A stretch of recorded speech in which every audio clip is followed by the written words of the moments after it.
IPL নিলামে প্রতি বছরই ভাগ্য বদলায় অনেকের। কেউ উঠে আসেন আলোচনায়, কেউ হারিয়ে যান অচেনায়। আর সেই মঞ্চেই দাঁড়িয়ে আছেন বাংলাদেশের মুস্তাফিজুর রহমান, যার বেস প্রাইস 2 কোটি, আর সামনে প্রতিদ্বন্দ্বী হিসেবে বিশ্বসেরা পেসারদের লম্বা লাইন। কিন্তু প্রশ্ন হচ্ছে, এই দানবীয় প্রতিযোগিতার ভিড়ে কি আবারও কোনো দল ভরসা করবে কাটারের জাদু করে, নাকি অপেক্ষার প্রহরটা আরও দীর্ঘ হবে তার জন্য?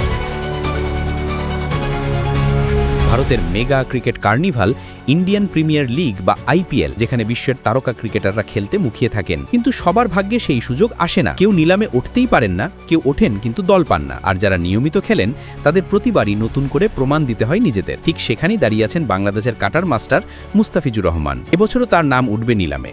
বেস প্রাইস রাখা হয়েছে 2 কোটি রুপি। তবে এবার প্রতিযোগিতা আগের যে কোনো সময়ের চেয়ে কঠিন। মুস্তাফিজুর আছেন ফাস্ট বোলারদের দ্বিতীয় সেটে, যেখানে তার নাম এসেছে 6 নম্বরে। যদিও নিলামের ক্রম সবসময় সেট অনুযায়ী নাও হতে পারে, কিন্তু ব্যতিক্রম হলে তাকে অপেক্ষা করতে হতে পারে আরও 1 ডজন পেসারের নাম ওঠা পর্যন্ত। আর সেই অপেক্ষা শুধু সময়ের নয়, বরং চাপেরও। মুস্তাফিজের আগে উঠবে কয়েকজন বিশ্বসেরা বোলারের নাম। 2 কোটি বেস প্রাইসেই আছেন Jacob Duffy, Matt Henry, Anrich Nortje এবং মাথিসা পাথিরানা। এই নামগুলোই নিলামে দলের চোখ টেনে নিয়ে যাবে। এদের পরে মুস্তাফিজের পালা, আর স্বাভাবিকভাবেই প্রতিদ্বন্দ্বিতা হবে ভয়ঙ্কর। তার থেকেও বড় চ্যালেঞ্জ, অনেকে আছেন যাদের বেস প্রাইস কম কিন্তু পারফরমেন্সে সমান বা আরও ভালো অবস্থানে, যেমন আকাশদীপ, ফজল হক ফারুকি, স্পেন্সার জনসন, শিভম মাভি। বিদেশি কোটার সীমাবদ্ধতার কারণে যদি কোনো দল ভারতীয় পেসারকেই বেছে নেয়, তাহলে বিদেশি পেসার হিসেবে মুস্তাফিজের সম্ভাবনা আরও কমে যাবে। দ্বিতীয় সেটেই রয়েছে সাকিব মাহমুদের নাম, যার বেস প্রাইস কম। এছাড়া আছেন কাইল জেমিসন, অ্যাডাম মিলনে, লুঙ্গি এনিকদি, সাকারিয়া, কুলদীপ সেনের মতো অভিজ্ঞ বোলাররা। অর্থাৎ